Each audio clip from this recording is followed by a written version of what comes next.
ইসলাম জেগেছে চীন ও জাপান, জেগেছে আরব পাকিস্তান, জাগিনি শুধু পোড়া কপাল বাংলাদেশ। জাগবে দেশে ইসলাম, উড়বি ইসলামের ওই পতাকা, ইসলামের ওই ঝান্ডা। পরে বেখবর ঘুমার কত ঘুমাবি,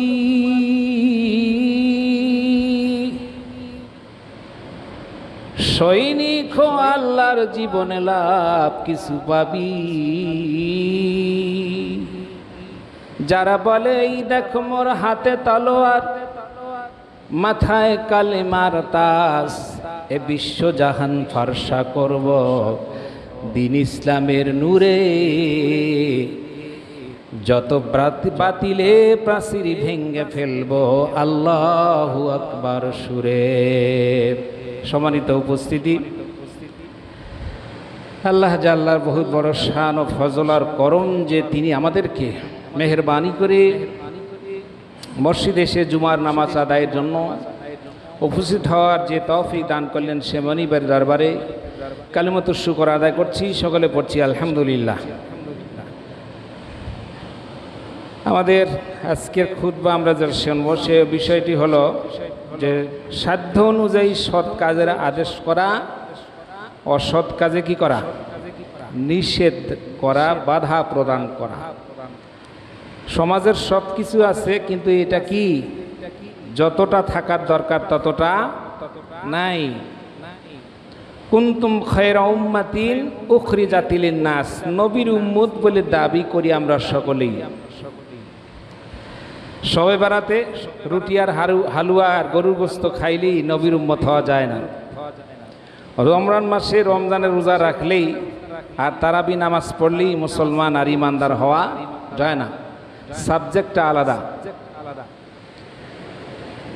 এই জন্য কুনতুম খায়রা উম্মাতিন উখরিজাত লিন-নাস, ওই উম্মতের মধ্যে ওরা উত্তম যারা উম্মতদের মধ্যে থেকে টাওয়ার গঠন করে মানুষকে ভালো কাজের জন্য আদেশ দেয় আর খারাপ কাজ থেকে নিষেধ করে। এরাই হলো উম্মতের মধ্যে উত্তম উম্মত। আর যারা খারাপ কাজের সহযোগিতা করে অথবা পরোক্ষভাবে তারা সমর্থন থাকে, এরা উম্মতের মধ্যে নিকৃষ্টতম উম্মত। কথা বুঝতে পারছেন আপনারা? আচ্ছা, তাহলে পরে বোঝা গেল সাধ্য অনুযায়ী, মানে সাধ্যের ভিতরে বলতেছে। একজন কৃষক শ্রমিক একজন ডিসির কাজ করা সম্ভবপর নয়। জোরে বলেন ঠিক না বেঠিক? একজন ডিসির আবার কৃষক শ্রমিকের তো দূরের কথা, একটা মাঝির নৌকার বৈঠা পার করবে এই পার থেকে ওই পার, এইটা করা কি নয়, সম্ভবপর নয়। কিন্তু সবার সম্ভবপর সেটা হলো কি, কুনতুম খায়রা উম্মাতিন উখরিজাত লিন-নাস, প্রত্যেকটা মানুষকে ভালো কাজের দিকে আহ্বান করা, খারাপ কাজ থেকে নিষেধ করা, বাধা প্রদান করা। সমাজে চরমভাবে অন্যায় হচ্ছে, গুনার কাজ হচ্ছে, কিন্তু আমাদের কোনো কি নাই, নিষেধ নাই। তাহলে এই ব্যাপারে কি হবে? আল্লাহর কাছে জবাবদিহি করতে হবে। আল্লাহ তাআলা আমাদের নিয়ামতের হিসাব নেবে। নিয়ামতটা কি তাহলে? সুম্মা লাতুসআলুন্না ইয়াওমা ইযিন আনিন নাঈম। আল্লাহ তাআলা বলছে আমার কোন নিয়ামতের হিসাব তোমরা দেবে, কোন নিয়ামতের তোমরা শুকরিয়া জ্ঞাপন করে শেষ করবা। তুমি তাকায় তাকায় দেখো, তুমি সৃষ্টিকোলের ভিতরে তোমার দুইটি হাত আছে, তোমার দুইটি পা আছে। এমন লোক আছে যাদের একটা হাত আছে আর একটা হাত নাই, এরকম লোক আছে না নাই? দুটোটাই হাত নাই, এরকম লোক আছে না নাই? তাহলে যার হাত নাই তার যন্ত্রণা সে বোঝে, কিন্তু যার আছে সে তো বোঝে না। আবার দেখো দুইটা পা আছে, অনেকের একটা পা আছে একটা নাই, ল্যাংড়ায়া হাঁটে, বিকলাঙ্গ অবস্থায় জন্ম থেকে, এরকম আছে না নাই? অনেকের আবার দুইটাই পা নাই, অনেকের আবার এমন ভাবে লাকটা বোসা লাগে রাখছে, বোসা বুঝেন, লাকটা চাকা লেগে রয়েছে, এমন ভাবে চাকা লাগছে যে দেখতে বিশ্রী লাগে, লোকটা দেখতেও খারাপ, কিন্তু শুকরিয়া আদায় করতে হবে। আল্লাহ সুন্দর মুখমণ্ডল আবার তৈরি করছে, এই শুকরিয়াটা আল্লাহর করা দরকার আছে না নাই? আবার এমন লোক আছে, হাতও আছে, পাও আছে, সব কিছু বহাল আছে, কিন্তু আল্লাহ পাক দুইটা চোখের দৃষ্টি তার নিয়ে নিয়েছে, ঠিক না বেঠি? এই জন্য আল্লাহ বলছে সুম্মা লা তুসআলুন্না ইয়াওমাইযিন আনিন নাঈম, আমার কোন নিয়ামতের তোমরা শুকরিয়া আদায় করে শেষ করবা। এই জন্য সর্বক্ষণ সর্বসময়টা আল্লাহ পাক আমাদের হায়াত দিয়েছে, এ হায়াতটাও নিয়ামত। বলে হায়াত কেমন নিয়ামত হুজুর? হায়াতটাও নিয়ামত এই জন্য অনেক বাচ্চা ভূমিষ্ঠ হয় মায়ের গর্ভের মধ্যে, সে মৃত্যুবরণ করে, ঠিক না বেঠি? মায়ের গর্ভেই মরে যায়, মৃত্যু সন্তান মা প্রস্রাব করে, কিন্তু আমাদের তো মৃত্যু না বানায় জিন্দা বানাইছে। শুকরিয়াটা আল্লাহর করা দরকার আছে না নাই? আহারে, আবার অনেক সন্তান প্রসব হলো, ডেলিভারি হলো, বড় কষ্টে বাবা মা ডেলিভারির ব্যবস্থা করলেন, সিজারেশন করলেন, মেডিকেলে নিলেন, অনেক কিছু করলেন, কিন্তু বাচ্চাটা 10 দিন 15 দিন পর 1 মাস পর মারা গেল। এরকম হয় কি হয় না? হয় কি হয় না? তাহলে আল্লাহ বলছে তোমরা কোন নিয়ামতের শুকরিয়া তোমরা আদায় করবা? চতুর্দিকে গান বাজনা চলতেছে, গুনাহের কাজে সবাই লিপ্ত, কিন্তু আমি যদি বলি ভাই গুনাহ করা যাবে না, গান শোনা যাবে না, যারা গান শোনে ওরা কি বেজার না খুশি হবে? কথা কন না কেন আপনারা? গানের পক্ষে এতগুলো লোকের যন্ত্রণা হলো না, মৌলভী সাহেবের যন্ত্রণা হলো কেন? যারা ইমাম আছে, আমি দিয়ে বলছি না, আমাকে ইমাম সাহেব মনে করি না, আমি আপনাদের ভাই মনে করি, সাধারণ মানুষ আমি মনে করি। আমি আমাকে হুজুর মনে করি না, আমি আমাকে ইমাম মনে করি না, কিছুই মনে করি না। আমি শুধুমাত্র মনে করি কুল্লু খালিল মুসলিমিন, মুসলমান আমার ভাই ভাই, এটাই আমি সবচাইতে বড় জানি। আমি ওয়াজ করি, মাহফিল করি, এটাও আমি কিছু মনে করি না। লোকের আমাকে হাজী সাহেব বলে ডাকবে, হজ করছি, এটাও আমি মনে করি না, কিছু মনে করি না। আমি একটাই মনে করি, সেটা মুসলমান মুসলমান ভাই ভাইয়ের সে বড় কিছু আর নাই। সুতরাং মুসলমান তো জাহান্নামে যেতে পারে না, মুসলমান তো খারাপ জায়গায় যেতে পারে না। প্রত্যেকটা ইমামের ভূমিকা হবে এই ধরনের। আমি আজকে আমার এই টিএলবি বাজারের চেয়ার থেকে আমি ঘোষণা করে দিচ্ছি, তামাম দুনিয়ার যত বড় যত ছোট ইমাম সাহেব হোক না কেন, একটাই ভূমিকা হবে, সেটা হলো এই যে প্রত্যেকটা ইমাম সাহেব তাদের ওই জায়গা থেকে বলবে অন্যায় করা যাবে না। তাতে কোন মুসল্লি বাজার হলো, কে খুশি হলো, এটা দরকার নাই, কিন্তু দরদ মাখা নিয়ে দিল নিয়ে বলতে হবে এই মুসল্লিটা আমার ভাই, এই সদস্য আমার ভাই, এই সদস্যের ভাই হলো আমার ভাই। এরকম সম্পৃক্ততা যদি থাকে, খোদার কসম ওই ইমাম যতদিন ইমামতি করছে তার ইমামতি করাটা সার্থকতা হবে, আর তার কথার দ্বারা হেদায়েতের জন্য আল্লাহ পাক রাস্তা মানুষের খুলে দিবে। উদ্দেশ্য হলো আমি মাস যাব, 1-2 তারিখে 10,000 15,000 টাকা বেতন নেব, হাদিয়া নেব, চলে যাব। জাহান্নামে কে গেল জান্নাতে, এটা দেখার আমার সুযোগ নাই। আর এরকমও কতগুলা মসজিদের কমিটি আছে, হুজুর ব্রেক করবেন না, কথা বলতে কিছু বলবেন না, খালি নামাজ পড়াবেন আর চলে যাবেন, সমস্যা নাই, কোনো ব্যাপারে কথা বলার দরকার নাই। খোদার কসম করে বলি, আমি চ্যালেঞ্জ করে বলছি, আমার কথাটা মিডিয়াতে আজকেই যাবে অথবা কালকেই যাবে। আমি চ্যালেঞ্জ করে বলছি, ওই সমস্ত ইমাম সাহেব যারা এই ধরনের কথা বলে, কিয়ামতের দিন আল্লাহর আদালতে আসামির কাঠ করে আর আসামি হয়ে দাঁড়াবে। এই জন্য উদ্দেশ্য হলো সব মানুষের দরদ মাখা দিল নিয়ে যারাই যেখানে ইসলামের ব্যাপারে কথা বলে তাদের সেই ধরনের কথা বলা দরকার আছে না নাই? আপনারা কথা বলেন না কেন? ভূমিকা হবে সমস্ত মানুষ, সাধারণ মানুষগুলো মুরগির বাচ্চার মতো।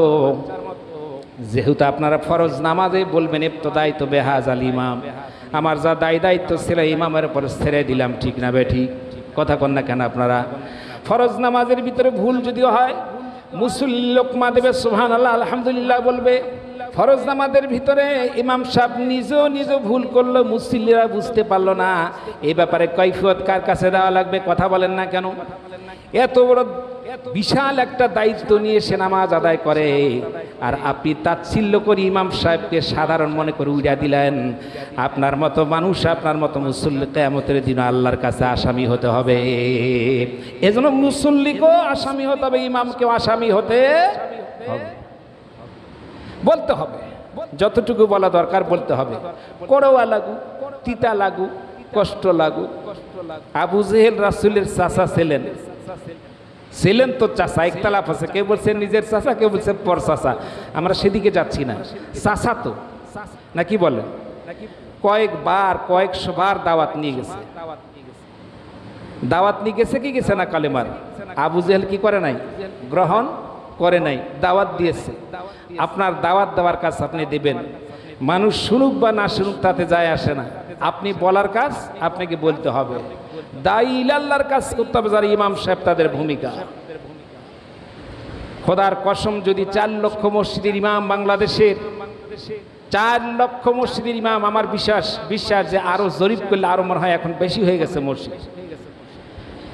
এই 4 লক্ষ 4.5 লক্ষ মসজিদের ইমাম তার মেম্বার থেকে সঠিক সহি কথাগুলো যদি বলে, বাংলাদেশের আল্লাহর রহমত আর শান্তি আসতে বেশি দেরি লাগবে না, সময় লাগবে না। ঠিক না বে ঠিক? কথা বলেন না কেন? ঠিক না বে ঠিক? কিন্তু ইমাম সাহেবের কানে তালা, এই কানে আরেকটা তালা, এই মুখে 2 ঠোঁটের মাঝখানে তালা, আর যত আছে বুকে জ্বালা, জ্বালার শেষ নাই। একদিক কথা বললে আরেক দিক সমস্যা, আরেক দিক বললে আরেক দিক সমস্যা। সুদের ব্যাপারে কথা বললে সুদখোরেরা বেজার, ঘুষের ব্যাপারে কথা বললে ঘুষখোরেরা বেজার, হারামের কথা বললে হারাম উপার্জনকারীরা বেজার, অন্যায় কথা বললে অন্যায়কারীরা বেজার, চোরের ব্যাপারে বললে চোরেরা বেজার, ডাকাতির কথা বললে ডাকাতেরা বেজার। কলমের খোসা দিয়ে সবচেয়ে বড় বাটপার যারা আছে, বাটপাড়ির কথা বললে বাটপাড়রা বেজার। এরকম হয় কি হয় না? কথা বলেন না কোন আপনারা? ছুরি আর হাসা আর বল্লম আর এটা দিয়ে ডাকাতি হয়, কিন্তু যারা কলম দিয়ে ডাকাতি করে ওরা কথা কন না কেন আপনারা? আছে না না এরকম ডাকাত সমাজে? এমন ডাকাতি করলো, এমন বিপাকে আপনাকে বিপদে ফেললো, ওই কলমের খোসার ডাকাতিতে আপনার বাড়ি ঘর ভিটা মাটি ঘটি সব শেষ করে দিয়েছে। এরকম ডাকাত আছে না নাই সমাজে? কথা কন না কেন? সব মিউচুয়াল হয়ে গেছে, কিন্তু ডাকাতি করে সব ছিনিয়ে নিয়েছে। এরকম ডাকাত আছে না নাই? এই জন্য বলছে তৌহিদ কি আমানত সিনু মে হ্যায় হামারে, সুবর কর সুকা হ্যায় তু ইন্তেহা হ্যায় হামারা। মুসলমানের কাজ হলো তৌহিদের একত্ববাদের কথা বলবে। এক চুল পরিবর্তন হবে না, জীবন দিনে নিয়ে নাও চলে যেতে পারে। জীবন আর মরণের মালিকটাকে জোরে বলেন। জীবন আর মালিকের মালিক যদি আল্লাহ হয়, আপনি যতই জীবনকে রক্ষা করতে চান না কেন, আপনার বক্ষভেদ করে আজরাইল ওই জায়গায় বসে ওই হালতে আপনার জীবন নেবে, যেই হালতে জীবন দেওয়ার জন্য আল্লাহর কাছে বাজেট হয়ে গেছে। ঠিক না বে ঠিক? শামের বাদশাহ আব্রাহার বলল, যেই আব্রাহার কাবা শরীফ ভাঙ্গার জন্য গেল, কিসের একটা আন্দাজি মুসলমানের নামাজ আদায় করতে হবে, কাবা শরীফ ভালো লাগে না। এরপরে তখন কাবা শরীফ ভাঙ্গার জন্য গেল। কাবা শরীফ ভাঙতে যাওয়ার জন্য হস্তি বাহিনী নিল, হাতি নিয়ে গেল। যেই সূরাটা আপনারাও নামাজের ভিতরে সূরা ফিল নামে সূরাটা পড়েন, ফিল শব্দের অর্থ হলো হাতি। হাতির নামে সূরা কোরআন শরীফে কথা আছে, গাধার নামে আছে, পাখির নামে আছে, পিপিলিকার নামে আছে, মাছির নামে আছে, মশার কথা উল্লেখ করা আছে। কোরআন শরীফে বিভিন্ন ধরনের কথাগুলো উল্লেখ আছে, তার মধ্যে ফিল নামের ডাইরেক্ট একটা হাতি নামের সূরাটা নাজিল হয়ে গেছে, গরুর নামের সূরা একটা নাজিল হয়ে গেছে বাকারা। এই ফিল সূরার মধ্যে আব্রাহার বাদশা বলল, আজরাইল নামে একটা নাকি ফেরেশতা আছে, ওইটা নাকি আবার জীবন মানুষের নেয়। ও সদস্যবর্গের সমস্ত সদস্যরা, মন্ত্রী মিনিস্টাররা, তোমরা যারা আছো একটু সজাগ দৃষ্টি রেখো, কেউ যেন আমারে গুলি না মারতে পারে। কি ভাই জোরে বলেন? আন্নাল কুওয়াতা লিল্লাহি জামিয়া, যে আল্লাহ ক্ষমতা তোমার দিছে, ওই আল্লাহর চেয়ার থেকে এমন করে বাম হাতে টান দিয়ে আছাড় মেরে দুনিয়ার থেকে বিদায় করে দিবে। আল্লাহর টাইম লাগবে না। এটা ঠিক না ব্যাঠি? মিয়া কিয়ামত পর্যন্ত চেয়ারে নেড়া লেগে থাকবে, খুব মজা। কোন পাগলে বলছিল আর কোন পাগলটা বিশ্বাস করে? এটার ভিতরে তো ইমানই নাই। তুইজ্জু মান তাশা ওয়া তুযিল্লু মান তাশা, যে আল্লাহ ফুলের মালা দিয়ে চেয়ারে, এই কাঠের চেয়ারে বসাইতে পারে, সেই আল্লাহ কাঠের চেয়ার থেকে নামাইয়া মতির চেয়ারও দিতে পারে, অথবা জিল্লতের সাথে আশ্রয়ও মারতে পারে। সূরা ইমরানের আয়াত খুলে দেখবেন, ঠিক না বে ঠিক? যে আল্লাহ ফুলের মালা দিবে, সে আল্লাহ জোতার মালা দিয়ে, অনেক এর ইতিহাস আছে, আছে না নাই? কথা বলে না। মধ্যপ্রাচ্যের সবচেয়ে দামি সরকার ছিল, তার নাম কি? W Bush. ভুলে গেছেন আপনারা? মরে গেছে ওই জন্য ভুলে গেছেন, তাই না? W Bush. ডব্লিউ বুশ যখন সেমিনারে আসলো, সংবাদ সম্মেলন করতে আসলেন, তখন হাজারো সাংবাদিকেরা বিরক্ত হয়ে সাংবাদিকতার তার সীমানা পেরিয়ে বিরক্ত হয়ে তখন পায়ের জুতা খুলে জুতা মারা শুরু করলো। এই ইতিহাস, এই দৃশ্য, এই পিকচার, এই ছবি দুনিয়া দেখেছে। আপনারা দেখেছেন কিনা? কথা বলেন না কেন? হয়েছে না এরকম? আল্লাহ চেয়ারে বসাইতে পারে, ওই আল্লাহ চেয়ার থেকে নামাইয়া পিটাইয়া জুতা দিয়ে পিটাইয়া মারতে পারে। ইতিহাস আছে, ভুলে যাওয়া দরকার, মুসলমানের উচিত নয়, ঠিক না বেঠি? আবু জেহেলের আগের নাম ছিল আবুল হাকাম, হেকমতকারী, জ্ঞানীর পিতা। মূর্খামি করার কারণে, দুশ্মন ইসলামের সাথে করার কারণে আবু জেহেলে পরিণত হয়ে গেল। জাহেল শব্দের অর্থ হলো মূর্খ, ঠিক না বেঠিক?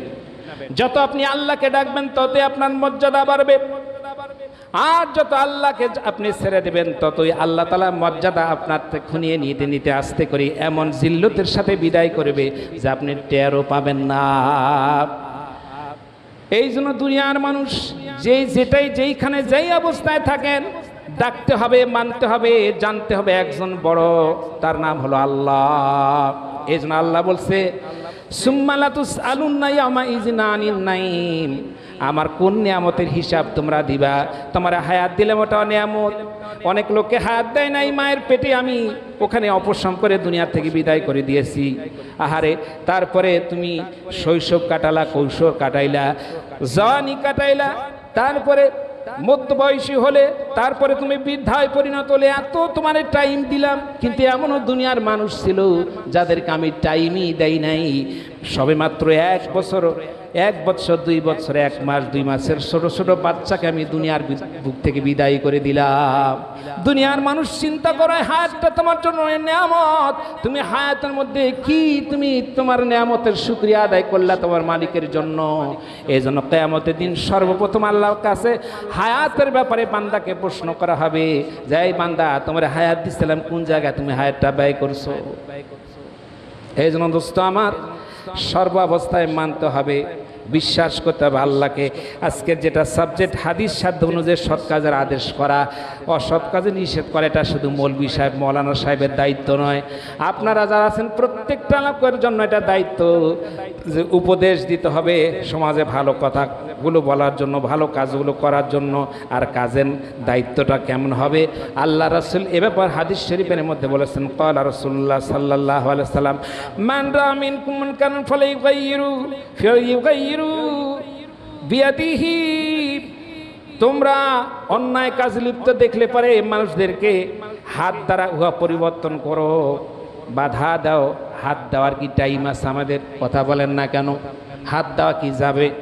যদি আপনি আমি বেশি আইনকে নিজের হাতে উঠে নিই, তাহলে প্রশাসনিক অবস্থায়, প্রশাসনিক ব্যবস্থা আমারে সাসপেন্ড করে, আমারে ধরবে, আমারে নিয়ে যাবে থানাতে, বিচার হবে আমার, ঠিক না বেটি? কথা কন না কেন আপনারা? তাহলে হাতের দ্বারা হচ্ছে না, তাহলে হাতের দ্বারা অন্য কাজ তো হবে, হবে কি হবে না? আপনার সমাজের মধ্যে যদি অন্যায় কাজ হয়, আপনি হাতের দ্বারা, হাতটা যদি না মাইরা, হাতটা যদি লাঠি না উঠায়া, তরবারি না নিয়ে কঠিন অপরাধীর হাত ধরে বলেন, ভাই আপনার অপরাধ হয়েছে, অপরাধটা আপনি করবেন না, প্রতিশোধ আমি নিলাম না, এইভাবে করে হাত ধরে যদি লোকটার অনুনয় বিনয় করে অনুরোধ করি।